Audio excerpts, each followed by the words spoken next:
And so this is what Solomon was seeking. He was seeking to figure out all this stuff. And then he says this in verse 18, and I really love verse 18. It says, the greater my wisdom, the greater my grief. To increase knowledge only increases sorrow. Have you ever noticed intellectuals are many times the most unhappy people you've ever met in your life? And yet, what does God say about His truth? What is His knowledge? The truth will set you free. His knowledge brings joy. It brings gladness. And yet here it's talking about how knowledge brings sorrow. The knowledge of this world always leads to sorrow. The wisdom that seems wise in this world, will always lead you to sorrow and heartache. And it doesn't, and it won't flesh out in the end. But the wisdom of God leads to such happiness and freedom and joy. And so, right here, whenever he's speaking, whenever he says, with great wisdom comes great grief, he's seeking all this wisdom in the world, and all he got was grief and sorrow and pain. And so, then he goes out to discover the truth, and he really just plays it out. Ecclesiastes 2, and I know I'm reading a lot of scripture, but I really like how he says it, and it's just good stuff. Ecclesiastes 2, 1 through 11 says this. Now I said to myself, come on, let's try pleasure. Let's look for good things in life. And I found that this was meaningless. So I said, laughter is silly. But what good is it to seek pleasure? After much thought, so he's really being deliberate about his pleasure seeking. I decided to cheer myself with wine. Got a little drunk. And while seeking wisdom, I clutched at foolishness in this way. I tried to experience the only happiness most people find during their brief lives on this world. I also tried to find meaning in building huge homes for myself. Does this sound familiar? Making huge homes for myself by planting vineyards. I made gardens and parks and filled them with all kinds of fruit trees. Moving down, verse 7. I bought slaves, both men and women were born into my household. I also enlarged herds, more than any king who had ever lived before me. I collected great sums of silver and gold and treasure of many kingdoms and provinces. I hired wonderful singers, both men and women, had many beautiful concubines, basically prostitutes. I had everything a man could desire. So I became greater than all who had lived in Jerusalem before me. My wisdom never failed me. Anything I wanted, I would take. I denied myself no pleasure. I found great pleasure in hard work and a reward for all my labors. But as I looked at everything that I had worked so hard to accomplish, it was all so meaningless. Like chasing the wind, there was nothing worthwhile anywhere. He went after hedonism. Everything he desired, every impulse that hit him, he did it. He had hundreds of wives, had hundreds of concubines. So basically, anyone he saw, he married her. Now, I don't know about you, but that's not a lot of wisdom. But so he tried this. He tried all the pleasure, all the hedonism in the world. And what did it leave him? Empty. And many of us that have lived longer lives, we realize that kind of all the stuff in this world, it doesn't satisfy.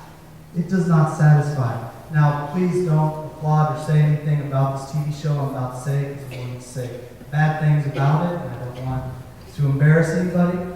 There's a show called The Jersey Shore. It's on MTV.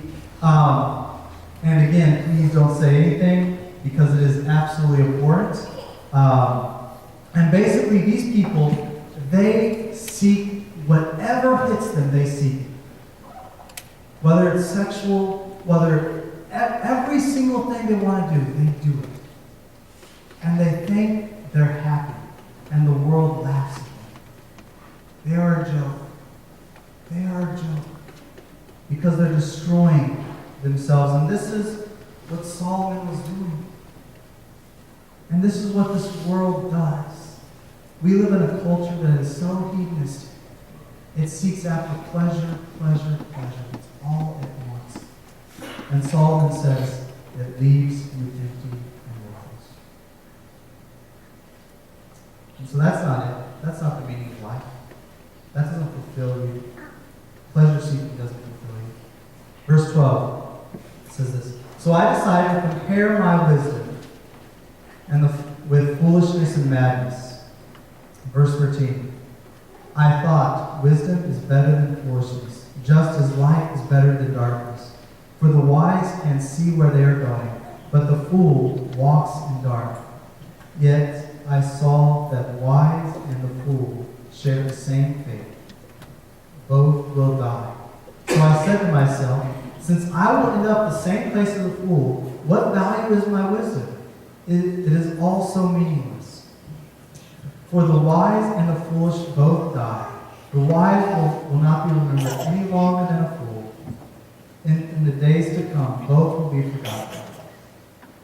So I have come to hate life because everything done here under the sun is so troubling. Everything is meaningless, like chasing the wind. So he tried seeking pleasure for its own sake. It left him empty. Then he tried wisdom for its own sake. He was the smartest man in the room, and he was not happy with that. He was the smartest man in the room, and it didn't make him any happier. Next, 18 through 23. I came to hate all my work here on earth, for I must leave it to others, everything that I earn. And you can keep on reading that. But basically, the next thing is he goes for hard work for its own sake. If I just work really hard and accumulate a lot of stuff, and I have a lot of gold, and I work really hard, and I'm seen as a success by this world, I'll be happy. And it leaves him empty still. And so the book goes on and it throws out some wise sayings. And he basically goes through every philosophy of man, trying to find the meaning of life. And nothing makes him happy. Nothing at all makes him happy until we come to chapter 12. And it says this. Verse 1 and 2, it says this. Don't let the excitement of youth cause you to forget your Creator. Honor Him in your youth before you grow old and say, life is not pleasant anymore. Remember Him before the light of the moon, of the sun, and the stars are dim in your old eyes, and ray cloud continue in the sky. And it goes on, and he uses several different analogies just to say, before you're old, know God. Before you're old, know God. Solomon was at an old age at this point. He had gone through his whole life seeking to find the meaning of life. And he saw all the time he wasted. And he tells us in our young age, remember your Creator. In your young age, remember your Creator. I'm 32. In my young age, I need to remember my Creator. If you're 12, in your young age, you need to remember your Creator. Because what happens is whenever you seek all these other things to make you happy, whenever you seek just pleasure seeking, whenever it's knowledge, whenever it's hard work, whatever it is, whatever you're seeking to fulfill your life, aside from God, it will leave you empty in the end. And he's saying, I've already done it. Don't go down the same path. Just read the book and learn from me. Just get it. And so he says, just run after me in your young age. And then on to 8 through 12, it says this. Everything is meaningless, says the teacher, completely meaningless. Keep this in mind. The teacher was considered wise and taught many people everything he knew. He listened carefully to many proverbs. Studying and classifying them, the teacher sought just the right words to express truth carefully. The word of the wise are like cattle prods, painful but helpful. But collected sayings are like nail-studded sticks with which shepherds drive sheep.